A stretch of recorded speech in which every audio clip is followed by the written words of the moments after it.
MCPG 10525. The first person up is Delegate Corman, Chair Corman.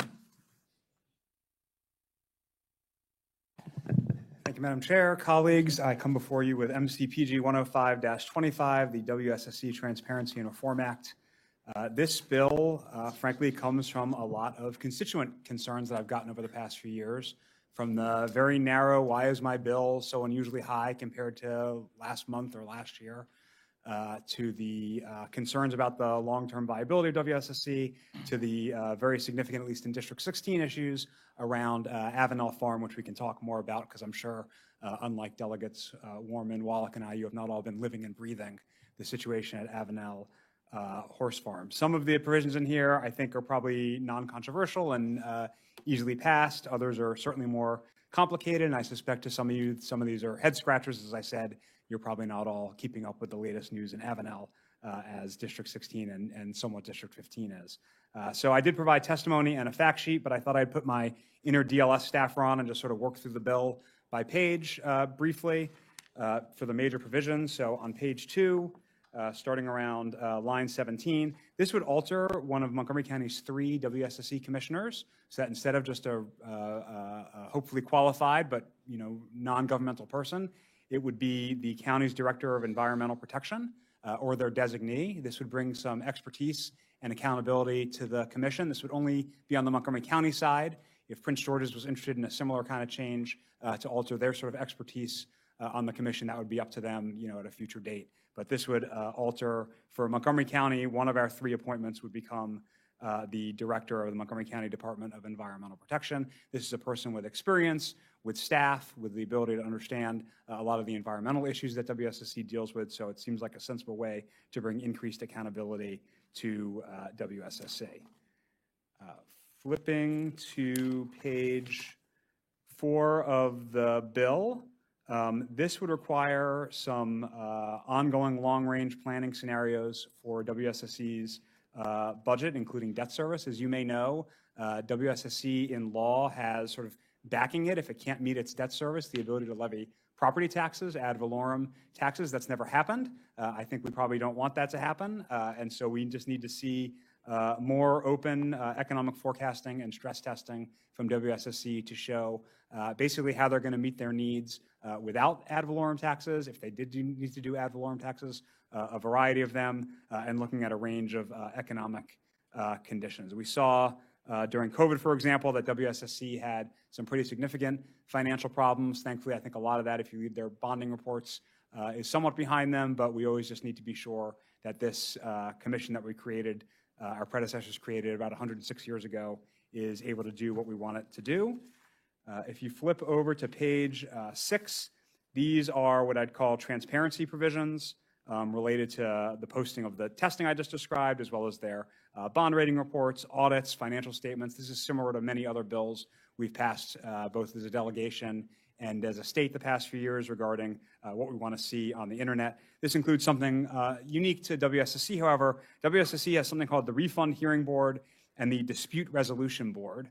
This is how people deal with their bills. If you've already paid your bill and are protesting it, you go to the Refund Hearing Board. If you have not paid your bill and you're protesting it, you go to the Dispute Resolution Board. This just asks for some of the information about those boards to be posted publicly as well. Oftentimes, you may not even realize it, when you are helping your constituents with their WSSC bills, you are actually driving them into this process. This is where WSSC is going to address shock bills that people complain about.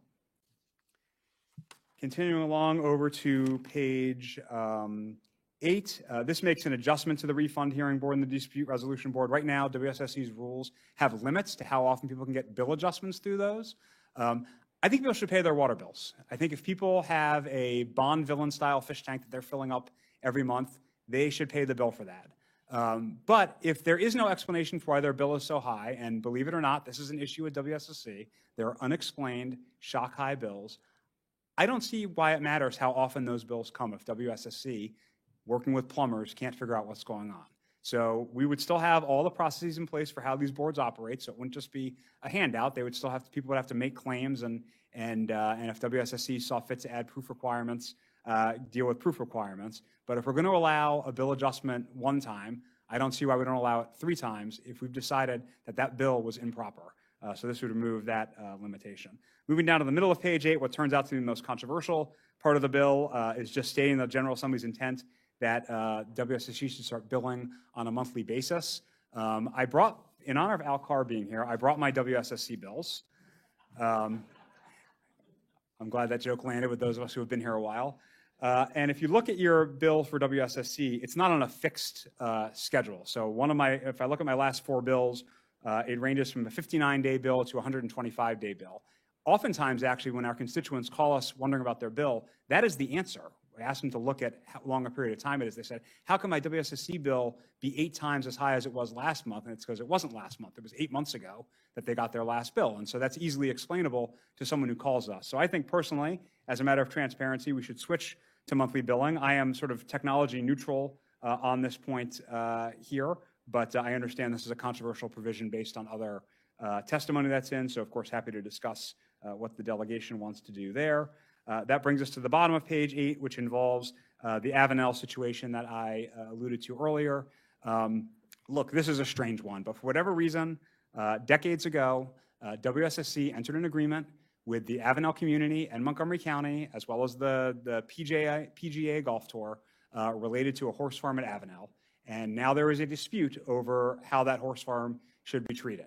If I was really serving my constituents, I would prescribe in this bill the exact outcome that my constituents want for that horse farm. But that's not what I'm doing, responsible legislator that I am. Instead, I am saying that we should follow the dispute resolution proceedings that are in the contracts that the parties signed decades ago. The contracts have a provision in them for basically a dispute resolution process, a coordinating council. And WSSC, unfortunately, is so far declining to formally participate in that process. So this would put legislative muscle behind the contractual provision and make sure that they start showing up to resolve the contract dispute that they have with Montgomery County, with the Avenel community, and with the PGA Tour. I shouldn't say finally, penultimately at the bottom of page 8, this is a provision related, again, in honor of Al Carr, to differential rates for WSSC. I have to tell you, WSSC has its own bill on this issue. So if you all want to strike this provision and move the rest of the bill, that'd be okay with me. They have their own bill, so you'll hear about that shortly, and Senator Kramer can debate that with them then. And then the final provision is to use, in DLS, as you all know, we have the Office of Program Evaluation and Government Accountability, a neat little office that basically reviews government programs and government agencies and basically tells us if they're working, how they can be improved. And so this just requires basically a review of WSSC. There's a host of sort of study requirements that I put in there. I'm sure there are many others that my colleagues can think of that are worth including as well, and sort of look forward to others' thoughts on what we should be looking at with WSSC to make sure that this 106-year-old body is working for us and our constituents. And with that, I'm happy to take any questions, Madam Chair. Any questions? Yes, Senator Kramer. Thank you, Madam Chair. Quick question, Delegate Corman. I read through the bill briefly here. Is there anything in here that addresses or adjusts rates of any kind within the bill? It does not adjust rates, but I am asking that the office in DLS basically study the rate setting process that we have, which is a little bit unusual. It goes to basically 2 county councils. If the county councils can't agree, it goes to sort of a default rate. But no, this does not prescribe rates. I don't, unfortunately, as much as I love the power of the General Assembly, I'm not sure we should be prescribing the particular rates that get charged. No, and I'm just saying, thank you very much. That's what I was trying to get a handle on, if there was any, if you were seeking to modify that in any way within the bill. So then real fast, this monthly billing, which I think would probably be a good thing. I know that WSSC can go months at a time before sending a bill, and this has happened with constituents who have had toilets that were leaking unbeknownst to them, and then they get, a bill after a quarter, and that toilet's been leaking for 4 months, and then suddenly, or 3 months, and then they suddenly receive this bill, and it's a huge hit. So your proposal is to perhaps definitively make them bill on a monthly basis, or The way you worded it is it's the intent. Yep, so it is intent language, Senator, and that's because I think it's a complicated thing to do. I think the easiest way to do it is a technology solution. Nothing's easy. I shouldn't say the easiest way. You know, this technology is expensive and can be controversial, but that's the clearest way. Obviously, there are other ways, like making sure the water meter readers get out there more, require self-reporting. There's different things that different, water utilities do. So again, not being as prescriptive as I might want to be deep in my heart, I went with the sort of intent language here to sort of push WSSC along in the process of getting to a monthly solution. Any specifications as to whether those would be estimated billings as opposed to actual, because that too can have a significant impact on the ratepayers. Once again, they're getting estimated. After months, the actual reading is done, and then, boom, Yeah. here's this high bill. I would say the language is not prescriptive on that, but I generally agree with what you're saying, which is I want more specificity in the original bill that people are getting so that they understand what it is they're paying for. If they have a problem like you're saying, like a leaky toilet, and even just the understanding that this is your bill for the month, not your bill for the season, not your bill for the 8 months, whatever the situation is. I think that's sort of the better way to go. But I also respect that as much detail as there might be in this bill, I am not the water utility, so I understand they have expertise that I can't bring to bear. Okay, thank you. Thank you, Madam Chair. Sure. Any other questions? Thank you, Delegate Corman. Can I just add one thing? I do Yes. not think I was emphatic enough that Delegates Warman and Wallach and Senator Love and Councilman Friedson are all very supportive of the Avenel provision. So just wanted to make that point. Thank you. Thank you. Right. Okay, panel number 2.